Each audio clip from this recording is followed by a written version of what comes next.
साध संगत जी, बड़े प्यार और सत्कार से बोलिए जी। धन्यकार जी महापुरुषों जी, आप जी के चरणों में दास का कोटिन कोटिन बार धन्यकार जी।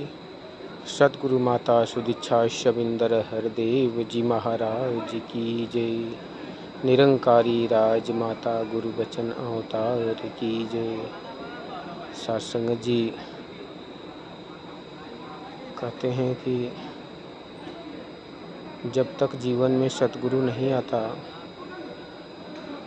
जीवन का अर्थ क्या है, जीवन का लक्ष्य क्या है, ये समझ में नहीं आता। साध संगत जी, इंसान इस माया के लोभ में, माया के बस में होकर एक कीमती जीवन हार जाता है। साध संगत जी, हरदेव वाणी में शब्द आता है साध संगत जी कि तुझको तेरी आंखें बंदे माया में भरमाती हैं, सच्चाई दिखला नहीं सकती, सदा झूठ दिखलाती हैं। निंदा और नफरत की बातें भाती तेरे कान को और अनसुना कर देते हैं ईश्वर के गुणगान को।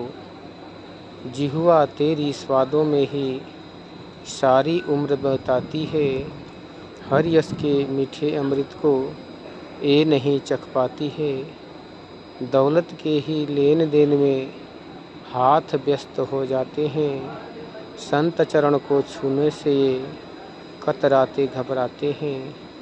साध संगत में जाने को ये पाँव नहीं उठ पाते हैं, जो रास्ता बर्बादी का है उस रास्ते पर जाते हैं। गुरु ज्ञान से आंखें तेरी देखेगी सच्चाई को, सुना करेंगे कान भी तेरे बस केवल अच्छाई को। जिह्वा से हरि महिमा होगी, सेवा हाथ कमाएंगे, साध संगत में जाने को पाँव तेरे उठ पाएंगे। साध संगत जी, ये सब चेंजिंग ज्ञानेंद्रियों की जो कर्म है, क्रिया है साध संगत जी, वो चेंजिंग गुरु ज्ञान के बाद होती है कि गुरु ज्ञान से ये जो आँखें हैं ये उस हकीकत को, उस सच्चाई को देखने लग जाती हैं जो हमारे जीवन में सत्य लगता था लेकिन सत्य नहीं था। सतगुरु ने इसको ज्ञान देके सत्य और असत्य का ज्ञान बोध करा के हमें इस संसार में ब्रह्म ज्ञान की प्राप्ति करा दिया, परमात्मा से मिला दिया कि केवल परमात्मा ही सत्य है। सत्यम शिवम सुंदरम, सत्य ही शिव है, शिव ही सुंदर है। साध संगत जी, जब तक ये चीज़ समझ में नहीं आती साध संगत जी, ये जीवन उस माया के पीछे, परछाई के पीछे भागता है। जैसे खुद की ही परछाई को कोई अगर पकड़ना चाहे साध संगत जी, तो जितने पकड़ने की कोशिश करता है, परछाई उतने डिस्टेंस में, उतनी ही दूरी पे दूर होती चली जाती है और इंसान खुद को नहीं पकड़ पाता। साध संगत जी, इसी प्रकार परमात्मा को पाने के लिए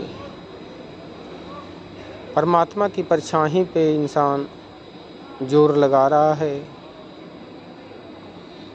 जो प्रतिमा है, जो फोटो है, साध संगत जी, ये परमात्मा के एक प्रकार से छाया ही समझिए। ये पूरे संसार को ही बताया गया है कि परमात्मा का परछाई है। और साध संगत जी, परछाई कभी पकड़ में नहीं आती। जब हकीकत को पकड़ते हैं तो परछाई अपने आप पकड़ में आ जाती है। जिस प्रकार महात्माओं ने एक उदाहरण दिया था कि एक बच्चा अपने पिता से कहता है परछाई में कि मेरे उस कान को पकड़ के दिखाओ जो धरती पे दिख रहा है। साथ संगत जी वो पिता भी अज्ञानी की तरह उसके परछाई के पीछे भागता है और साथ में बच्चा भी भागता है। जैसे जैसे बच्चा साथ में जाता है परछाई दूर चली जाती है। एक क्रिया माँ देख रही होती है। माँ अनपढ़ है, अज्ञान है, लेकिन उसके पास चेतन आए कि जो परछाई दिख रही है कान की, जिसे बच्चा पकड़ने के लिए कह रहा है, उस बच्चे के कान को पकड़ लो तो परछाई में भी कान पकड़ जाएगा। सत्संग जी वो जैसे ही बच्चे का कान पकड़ते हैं और परछाई में भी बच्चे का कान पकड़ा नज़र आता है। कहने का तात्पर्य सत्संग जी कि जब हम इस परम पिता परमात्मा जो कड़कड़ में व्याप्त है, अविनाशी है, अचल है, अडोल है, अखंड है, अभेद है, अछेद है, जिसे अग्नि शस्त्र काट नहीं सकते, ना जला सकते, ना हवा उड़ा सकती, न पानी भिगो सकता, जो हर जगह व्याप्त है, अगम है, अगोचर है, अविनाशी है, अजन्मा है। सत्संग जी ऐसे परमात्मा को जब पा लेते हैं तो सत्संग जी उस परछाई के पीछे हमें भागने की ज़रूरत नहीं होती। फिर उस प्रतिमा के पीछे जागने की और भागने की ज़रूरत नहीं होती, क्योंकि सतगुरु ने जो असल तत्व था उसका बोध करा दिया। सत्संग जी जिसके लिए ये जीव आत्मा इस तन को धारण करके उस मुकाम को पाना चाहती है, उस मंजिल को पाना चाहती है। सत्संग जी अगर मंजिल का पता ही ना हो, मंजिल का खबर ही ना हो, तो सत्संग जी मंजिल तक पहुंचा कैसे जा सकता है। ये आत्मा का सफ़र बहुत लंबा है, ये ना ख़त्म होने वाला जो सफ़र है सत्संग जी, ये अंधकार में अज्ञान का सफ़र है। इस सफ़र से निकलने के लिए सत्संग जी ज्ञान रूपी ज्योत को जलाना पड़ता है मन के अंदर। इस परम पिता परमात्मा को जानना पड़ता है, तब जाके इस सफ़र से उस मंजिल तक ये आत्मा पहुंचती है जहां से इसका प्राकट्य हुआ कि ईश्वर अंश जीव अविनाशी, चेतन अमल सहज सुख राशि, कि पहले भी ईश्वर की ही रूप थी, लेकिन जब से इसके अंदर ये जीव ब्रह्म माया रूपी जो संसार रूपी माया समाई सत्संग जी, ये जीवात्मा हो गई। इसके अंदर लोभ हो गया, कुछ पाने का, कुछ हासिल करने का अहंकार हो गया, इसलिए इस संसार में भटकने लगी। सत्संग जी फिर से परमात्मा ने कृपा करके उस रूह को आज़ाद करने का अवसर प्रदान किया कि 84 को 4 रूप में बांट दिया। सृजनहार अंडज पिंडज स्वेदज उद्भज, इन्हीं के बीच है कुल संसार। जिस प्राणी पर करे ये कृपा, मानव उसे बनाता है। सतगुरु की ही कृपा से मानव स्वयं राम बन जाता है। सत्संग जी प्रभु ने कृपा करके मानव तन दिया, लेकिन सत्संग जी सतगुरु ने हमें इस मानव तन को ज्ञान देकर परमात्मा ही कर दिया। सत्संग जी इसलिए बार बार सतगुरु का शुक्राना बनता है। सत्संग जी की कहते हैं कि बिन सत्संग विवेक न होई, राम कृपा बिन सुलभ न सोई। ये सारे कार्य सत्संग जी प्रभु की कृपा से जब सत्संग मिलता है, सत्संग जी संतों का संग मिलता है, सतगुरु का चरण मिलता है, तब जाके प्राप्त होता है। सत्संग जी बिना इसके कोई भी जीवात्मा परमात्मा को प्राप्त नहीं कर सकती। जबकि कड़कड़ में परमात्मा विराजमान है कि है नीरे सूझत नहीं, धृग धृग ऐसे जिन, कबीरा इस संसार को भयो मोतिया बिंद। तो सत्संग जी वो हिरन जो कस्तूरी के लिए भाग रहा था जंगल में, जिसकी खुशबू उसे मोहित कर रही थी, तड़पा रही थी, वो उसके पीछे महक के पीछे भाग रहा है, लेकिन उसे खबर नहीं है कि जो सुगंध आ रही है उसके अंदर से आ रही है साथ संगत जी। उसके नाभि में जो कस्तूरी बसी है साथ संगत जी, कस्तूरी कुंडल बसे मृग ढूंढे बरमाए, कि ये जो जीवात्मा है साथ संगत जी, हिरन बनकर उस परमात्मा रूपी कस्तूरी को जंगल जंगल ढूंढ रही है साथ संगत जी। लेकिन कौन इसे बताए बिना सतगुरु के कि जिसके लिए तू दौड़ लगा रही है वो तेरे अंदर ही बैठकर वो खुशबू प्रदान कर रहा है, जिसको जानने के लिए ये मन के ऊपर अज्ञान का पर्दा ढका हुआ है। इसी अज्ञान के पर्दे को साथ संगत जी सतगुरु अपने ज्ञान चक्षु देकर जब हटा देते हैं तो यही परमात्मा जो रूह के नज़दीक है हमें साफ नज़र आने लगता है साथ संगत जी। अगर सत्य में देखा जाए साथ संगत जी तो परमात्मा के सिवा कुछ भी नहीं नज़र आता। जो भी नज़र आता है ये परमात्मा के बाद में बना हुआ है साथ संगत जी, और ये पहले ख़त्म भी हो जाएगा परमात्मा से। लेकिन परमात्मा पहले भी था, आज भी है और बाद में भी रहेगा। ये संसार न कल था, न आज सत्य है, न कल सत्य रहेगा। ये एक न एक दिन नाशवान होने वाला है साथ संगत जी। इसलिए इस जीवात्मा को कष्टों से बचाने के लिए, दुखों से बचाने के लिए इस भगवत रूपी दात को, ब्रह्म रूपी दात को सतगुरु के द्वारा लेकर के अपने जीवन को सफल और सुहेला करना है साथ संगत जी।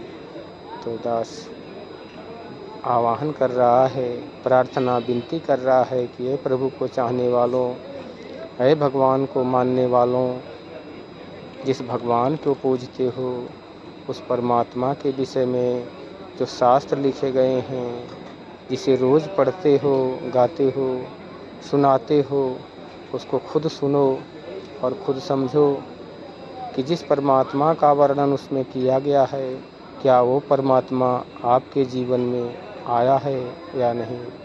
अगर आया है तो मुबारक है, अगर नहीं आया है तो ये अवसर है उस परम पिता परमात्मा के द्वारा बख्शा हुआ अमोल वक्त है, जिसके द्वारा इस साधन के रूप में मिली हुई शरीर इस परमात्मा रूपी दात को पा सकती है, जिसके लिए ये जन्म हुआ है साथ संगत जी।